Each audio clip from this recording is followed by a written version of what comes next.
Yes, it's a very difficult topic to speak on, but I have something in my bag to share, and I can share and I will share. It's very important for me to share. It's a nice topic. I don't know.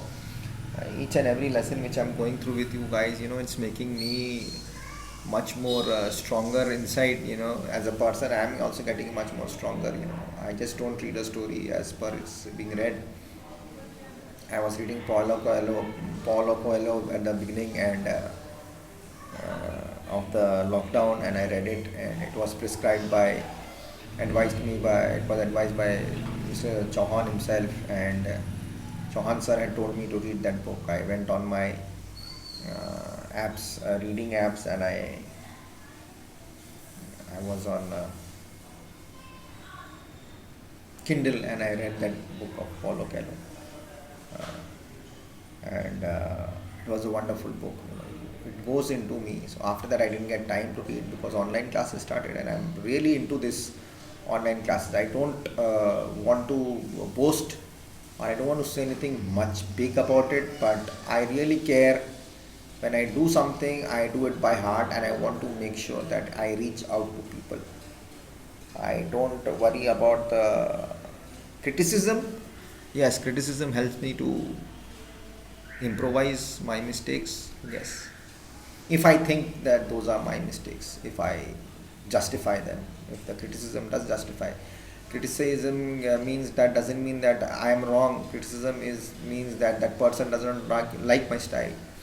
So that is a type of criticize. But if it's more than 10 people criticizing me at the same point, at the same reason, then that's a place where I have to earn the like of those people. But it doesn't mean at sometimes, however, that I have to go according to what people say. So that's also a part of freedom. So like that, if your childhood is good and if your freedom is right at childhood, you grow up in that way. The sense of freedom has to be there. You are not a bondage. The most dangerous psychological effect of a child which falls on her or him is actually when it was Early Perkins who had wrote this without doubt that it was Ellen Perkins. Sorry, I'm saying Early Perkins. It was Ellen Perkins. Without doubt, she had written this that it can damage a child's brain immediately that I don't love you or you were a mistake. That's the most biggest challenging word psychologically, which can damage a child's brain. That I don't love you, you were a mistake. That is dangerous. That is more than enough. Why does my child ask me if I love my child or not? When a child feels a deep set of insecurity, lack of self acceptance, we can say. Sometimes it's simply a ritual or a habitual way of seeking attention from their parents. They know that when they ask a question about whether they are being loved, they will always get a positive, reassuring response from their parents. Oh, okay, fine, I am there. To prove their presence. Insecurity is, am I loved or not?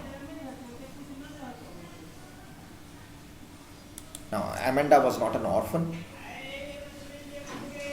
She says that she is behaving like an orphan. She wants to be alone and enjoy being herself. She wants to roam around in the street alone and pattern dust with her bare feet. It is for this reason that she calls herself an orphan. Being alone is wonderful. You have no consent of the second part. Every child needs an encouragement, interaction. A child's brain develops based on early experiences at home. What you are in front of me is what you are at home, what you're seeing at home. You need physical attention, a stable relationship, maintain a safe, healthy home, develop strong self esteem, engage in conversation, make music, make reading a priority in your life. Every child needs that. So if your family is correct, If your family is always having fights at home, you'll be always thinking, fight, fight, fight.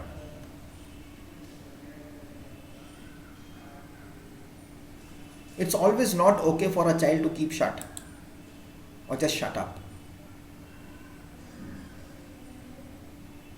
Suppose my child is wanting to say something, I say, shut up. It's not appropriate.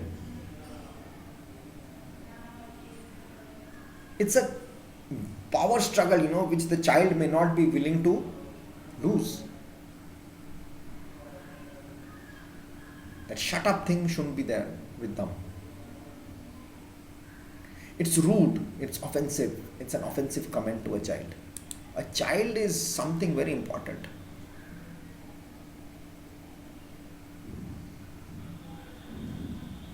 There are dimensions in a child's life. A child is not just a joke.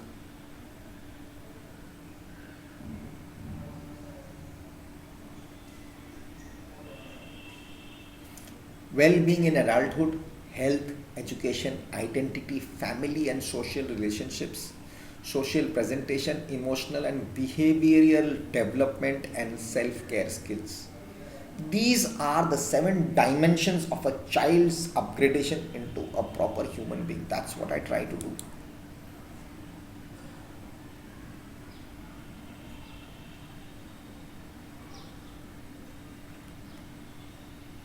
I personally, if I want to say that, I have lost a lot of things in life and I have nothing to lose. I have lost so much and I never regret about it, because whatever I have done, my part in that, I have done it proper and people have talked about it. I don't want to boast. Suppose if my son is boasting, I'm telling you something about the past, that if I boast about my children, if I boast about my relatives or my parents, that's bad. But my people around me will say, okay, this child's parents are awesome, their family is awesome, this is what it is. People have to speak about it. So I am at a certain point of time, I have consoled myself and I'm happy inside my own lonely self, that I'm happy, I'm free, and whatever I have done is okay. I have no regrets. But if I have someone always nagging on my back, suppose in the school, if we have, I'm just giving an example, if Chauhan sir constantly is nagging at the back of me, yeah, do this, do that, do this, not this way, do that way, you can't do it this way, you can't do it this way, then why me? Right? So I'll feel offended, I'll think that I'm not wanted, or I'm just being power play there, or I'm just being used, or something like that. I'm not fit for that. That breaks, it demoralizes everything. Not even it's not important in a child, but if this happens from childhood, it's going to spoil everything. It's not just the poem. I go into very basic things. May it be parents, may it be relatives. More than parents, relatives are the ones who create the mental health factor changing in every family. It's written in my Bible. I don't know. I'm not talking about anything religion. It is written that it's better to go to your neighbor for help in calamity than going to your far off brother. Do you understand what I said? What is calamity?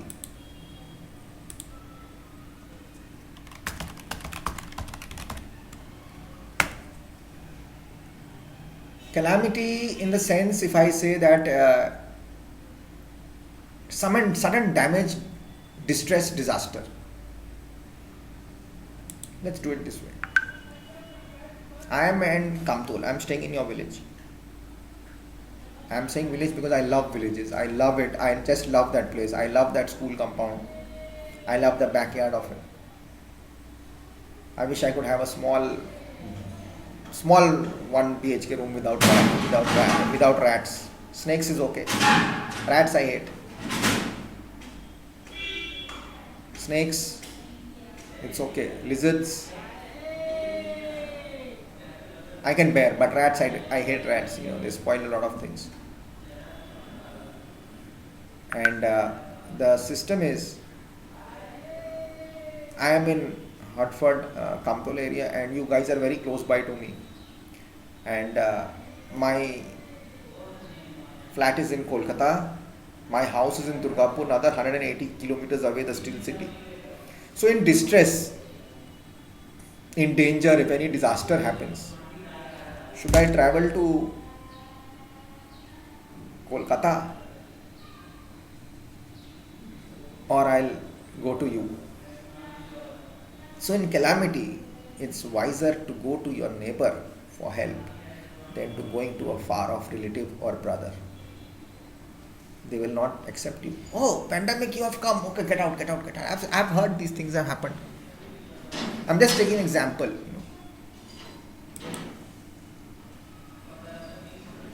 So that's what I was just trying to tell you. It's always nagging things. Nagging things are not good.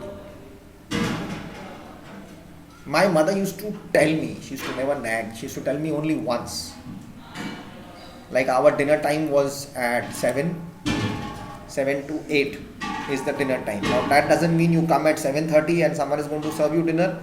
Someone comes at 7:45, so it was a fixed time, 7 to 8. Now that time will be decided. Everyone should be at home at that time. 7 to 8, 1 hour you have to be at home. Now whatever time the dinner might be.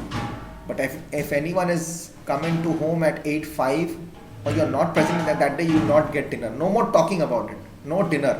When you feel hungry, you will be there in time. That was the discipline.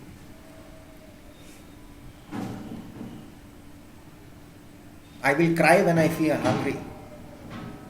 I will cry when I feel depressed. But if I am not crying, I am happy. So it's like that. It was not nagging. It was a training type of basis thing, to get us independently strong.